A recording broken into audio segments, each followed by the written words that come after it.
Merhabalar, bugün sizlere SolidWorks'te teknik resim şablonunda kendimize göre düzenlemeyi ve varsayılan olarak kaydetmeyi göstereceğim. Aynı zamanda bazı şeyleri otomatik çektirmeyi, örnek veriyorum, parçanın ismini otomatik çektirmeyi ve tarihi otomatik çektirme gibi şeyleri de ekleyerek sizlere aktaracağım.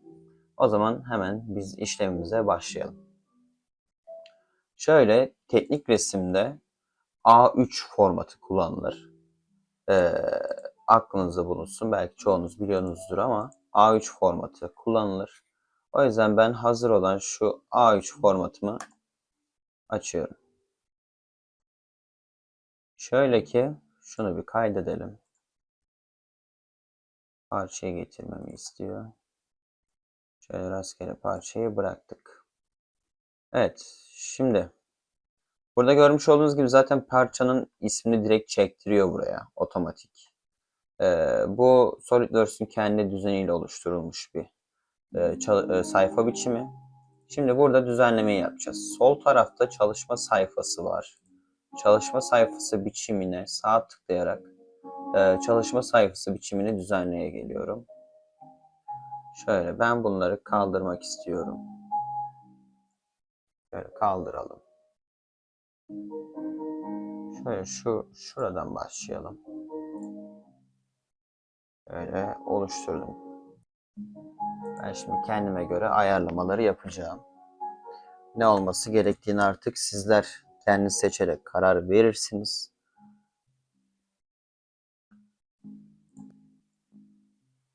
Resim ekleyi seçtim. Şöyle masa üstünden resmimi getirdim. Ben şöyle şunu küçültüyorum. Yani firmanızın logosu olur ya da sizler de benim gibi freelance iş yapıyorsanız böyle kendi logonuzu buraya çektirip koyabilirsiniz. Şuraları ben 3 parçaya ayıracağım. Yani ben kendi çalıştığım yerde kullandığım düzene göre örnek oluşturacağım. Sizler de kendinize göre bir düzen belirlersiniz. Hemen buraları hızlıca yapıyorum.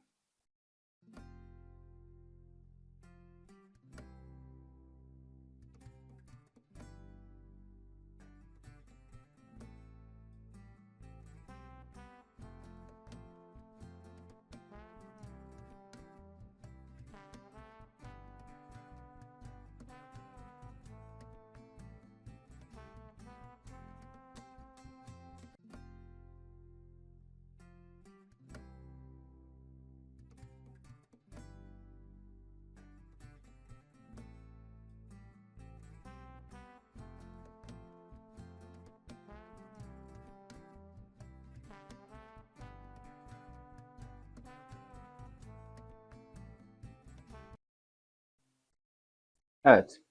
Şimdi buraları tamamladığımıza göre şu boşluk alana dilerseniz şirketinizin adresinizi ya da telefonunuzu, internet sitenizi gibi şeyleri, bilgileri yazabilirsiniz. Yani ben taslağı bu şekilde kullanıyorum. Şimdi buraya bazılarını otomatik çektireceğiz. Bazı yazıları kendimiz yazacağız. Yani örnek veriyorum. Bu çizen kontrol, onay sabit isimler olacağı için buralara ben e, yeni kişilerin isimlerini yazmayacağım. Yani sürekli değişmesine gerek yok. Tarih mesela otomatik gelmesi lazım.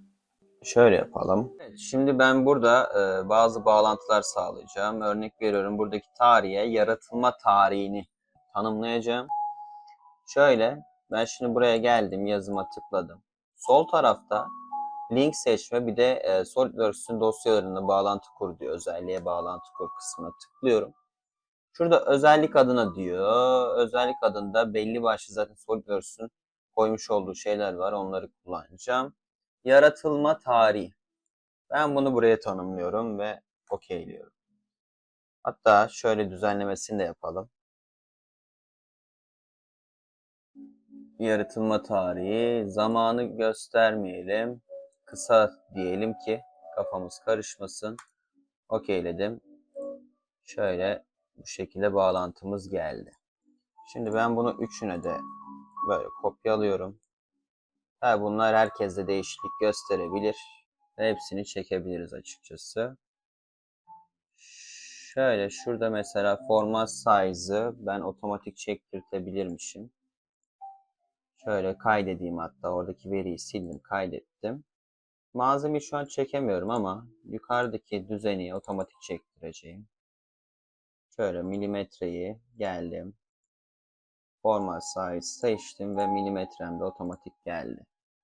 Peki çalışma sayfası ölçeği dedim. Görmüş olduğunuz gibi direkt şu altta çalışma sayfası ölçeği ne olursa onu seçiyor. Orada 1'i seçtim şimdi. 1/10'u seçtim. Hangisini seçerseniz. Yani bu şimdi aşağıda da tolerans kısmı var. Şu şekilde yazıyorum. Tabi bu değişiklik gösterebilir ama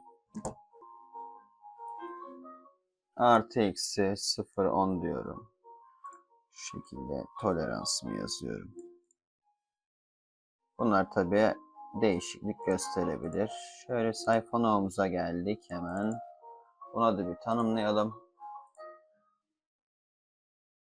Çalışma sayfası, çalışma sayfaları diyelim toplam. Evet, bunu seçtik. Şimdi buraya ürünün adı kısmına parça isimimizi doğru kaydetmemiz gerekiyor. Yani parça ismini doğru kaydettiğiniz sürede aynı şekilde buraya yansıtacağız gene. Dosya adı. Dosya adını seçtim zaten. Geliyor arkadaşlar. Şöyle benim dosya adım Pelton. Aynı şekilde o da geldi. Evet, şimdi çoğunlukla her yeri tamamladık. Asıl hususumuza geleceğim. Şimdi biz bunu hem şablon düzelteceğiz hem de varsayılan olarak gelmesini istiyoruz. Belki İngilizce olarak da yazarız, kaydetmek isteriz. Onları aktaracağım. Ancak şurada bir tane atlamışım, son kayıt tarihini. Onu da hemen bir bağlayalım şöyle. Son kayıt tarihi neden önemli? Eğer bir üstüne revizyon yapılırsa onu gösterme amacıyla değerlendiriyoruz. Şöyle son kaydedenleri de mesela bu tarz şeyleri de kullanabilirsiniz. Yani kim yapmış bu çalışmayı en son. Eğer 5-6 kişilik bir ekipse bu da önemli olur. Son kayıt tarihi kısa diyelim, zamanı gösterme diyelim. Bu şekilde kaydetsin. Öncelikle şablon düzenlemeleri için buraya dikkat edin. Şu sol kısımdan dosyaya geldim. Çalışma sayfası biçimini kaydet deyince şimdi benim standart kullandığım A3 formatı vardı. Ben direkt bunun üzerine kaydediyorum. Uzantısı da bu şekilde. Tabii siz de farklı kaydedip dosya özelliklerine girerek çekebilirsiniz. Şöyle ben ismi değiştirmeden üzerine kaydettim. Sonra gittim. Şöyle buradan farklı kaydede tıklayarak kayıt türünü aşağıdaki dr.dot kısmını, teknik resim şablonlarını seçtim. Ve benim standart hazırda olan çalışmanın üzerine kaydederek ben bunu ana varsayılan teknik resim şablonuma dönüştürmüş oldum. Şöyle hemen görelim örneğini. Şuradan da şu parçayı kapatalım. Kendimize de hatta şöyle bir boş bir parça açalım. Yani tek çizimden yapılmış bir parça açalım. Şimdi sol taraftan teknik resim açıyorum. Evet, direkt zaten otomatik bu sayfam geldi. Artık baştan seçmeme gerek kalmadı. Şöyle teknik resmi Pelton yarım diye aldım, bıraktım. Gördüğünüz gibi Pelton yarım, yani hangisini seçtiysem çalışma sayfasına onun ismi direkt geliyor arkadaşlar. Eğer başka bir şey yapacaksanız, yurt dışına göndereceksiniz, örnek veriyorum çizimi, burada özelliklere gelip şöyle A3 formatında yapıyoruz zaten. Göz ata tıklayarak burada kaydetmiş olduğunuz teknik resim şablonunu çalışma sayfasının dosyadan kaydetmiştik. Oradaki dosyayı alıp açabilirsiniz. Örnek veriyorum, ben rastgele bir tane açacağım. Evet, hemen değiştirdi şöyle. Ben bunu kapatayım, kaydetmeyelim. Bakalım tekrardan otomatik geliyor mu bizim sayfamız. Evet, görmüş olduğunuz gibi onu değiştirsem bile benim sürekli kullanmış olduğum teknik resim şablonu ekrana geliyor. Bugünlük bu kadar da tamamlayalım. Bu tarz videonun devamı için ya da sorularınız varsa bana ulaşabilirsiniz. Hepinize iyi günler. diliyorum.